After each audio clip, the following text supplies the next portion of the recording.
சவாரி இருந்தாதான் ரிக்ஷா ஓட்ட முடியும். ரிக்ஷா ஓட்ட சவாரி வேணுங்கிற. சவாரி இல்லாம ரிக்ஷா ஓட்ட முடியாதுன்னு சொல்றேன். அதான் சொல்ல வந்தேன். ஏப்பா நீங்க எல்லாரும் இங்கே பர்மனண்டா உள்ளவங்களா? இல்லைங்க, ராத்திரி ஆனா அவங்க வீடுகளுக்கு போயிடுவோம். வீட்டுக்கு போகாம இங்கே குடுத்தனம் பண்ண முடியும்? நீங்க எல்லாரும் இந்த ஸ்டாண்ட்லயே உள்ளவங்களான்னு கேட்டேன். எதுக்கு சார் கேக்குறீங்க? இந்த ரிக்ஷா மாறி ஒருத்தர் இருக்கானாமே, அவனை பார்க்கணும். என்ன சார், அவன் பேர்ல எதனாவது சம்மன் வந்துக்குதா? இல்லன்னா வக்கீல் வந்து நம்ம கையில கேட்பாரு. அதான பார்த்தேன். அவன் சும்மா இருந்தாலும் அவன் வாய் சும்மா இருக்காத. கரெக்ட்டுப்பா. அதெல்லாம் ஒண்ணும் இல்லப்பா, நீங்க நினைக்கிற மாதிரி எதுவுமே இல்ல. அவனுக்கு செம சொத்து வந்திருக்கு. சொத்தா? ஆமாப்பா. அது வர நீங்க கேட்ட மாதிரி.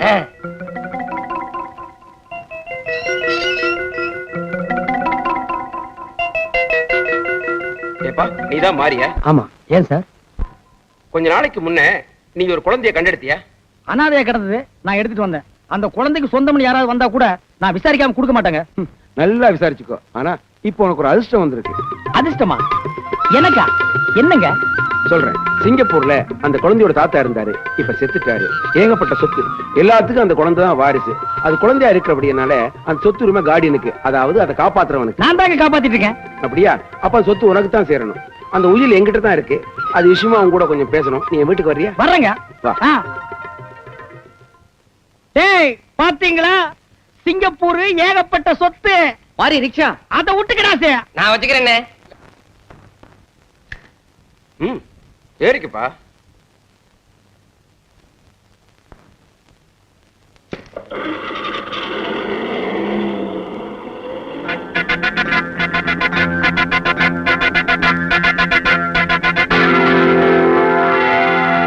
சார், அன்னைக்கு என்ன நடிக்க கூப்பிட்டீங்க, இன்னைக்கு எனக்காக நீங்க நடிக்க வந்திருக்கீங்க. ரொம்ப நன்றிங்க. அதெல்லாம் ஒண்ணு இல்லப்பா, நீ ஒரு குழந்தைக்காக இதெல்லாம் செய்யற, அதுக்கு நான் உதவி பண்றேன். இது மட்டும் இல்ல, இன்னும் உனக்கு என்ன உதவி தேவைப்பட்டாலும் என்ன கேளு, நான் செய்யறேன். ரொம்ப சந்தோஷங்க. இதுல நீ கவலையே படாத, கண்டதெல்லாம் போட்டு மனச குழப்பிக்காத. பிரமாதமான இடம். 10 ஏக்கர் நிலம் பாக்கு கூட மாப்பிளை புடிச்சு. மாமா, மாமா உனக்கு விஷயம் தெரியுமா? என்ன? மாறி குழந்தை வச்சுக்கிறானே, அது அவன் குழந்தை இல்ல, அந்த பொம்பளை பிறந்த குழந்தை இல்ல. என்னது? அவங்க குழந்தை இல்லையா? ஏண்டா அன்னைக்கு நீதானே அழுத்தி சொன்ன அவங்க குழந்தைன்னு? நான் மட்டுமா சொல்லி, நான் ஊர்ல எல்லாம் சோமாரி தான் சொன்னானுங்க. மாமா, அந்த குழந்தை பெரிய பணக்கார குழந்தையா. ஆம்பளை குழந்தை பொட்டை குழந்தை பாத்துருக்கிறேன். அது என்னடா பணக்கார குழந்தை? அட நீ ஒண்ணு மாமா, சிங்கப்பூர்ல கடலுக்கு அந்த பக்கம் சிங்கப்பூர், அங்க குழந்தையோட தாய் வழி தாத்தா லட்ச லட்சமா சொத்தை குழந்தை மேல எழுதி வச்சுட்டு செத்துட்டாராம். ஒரு வக்கீல் வந்து சொல்றாரு, அந்த குழந்தைய யாரு வளர்க்குறாங்களோ அந்த கார்டியனுக்கு தான் அந்த சொத்தெல்லாம் சேரும்னு. நம்ம மாறி இல்ல, மாறிய கூட இட்டு முட்டாரு அந்த வக்கீலு. மாமா, அந்த சொத்தெல்லாம் மாறிக்கு தான் சேர போகுது.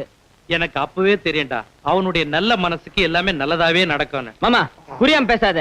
யாருக்கோ கிடைக்க வேண்டிய சொத்து இந்த அனாதை பையில கிடைக்கிறதா? விடக்கூடாது. ஊரை விட்டு பழைக்க வந்த பையன் இதெல்லாம் அள்ளி போடுறதா? மாமா, அது நம்ப ஊரு குழந்தை, நம்ப ஊரு குப்பை தொட்டி. குப்பை தொட்டி ஊரார் சொத்துக்கு ஆசைப்படுறது உன்னோடவே இருக்கட்டும். உன் பேச்ச கட்டின அந்த புள்ளைய தப்பா வர பேச. இனி அவனை பத்தி ஏதாவது பேசுற உன்னை பொண்ணே போடுவேன். போடா வெளியே, போடா வெளியே. அப்பா, நான் அவரை தப்பா நினைச்சிட்டேன்ப்பா. அவர்கிட்ட மன்னிப்பு கேட்கணும்.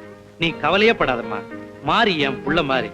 நானே நேர்ல போய் பேசி சமாதானப்படுத்தி கல்யாணத்துக்கு நாள் குறிச்சிட்டு வந்துடுறேன். For more updates, like, comment, subscribe to our channel.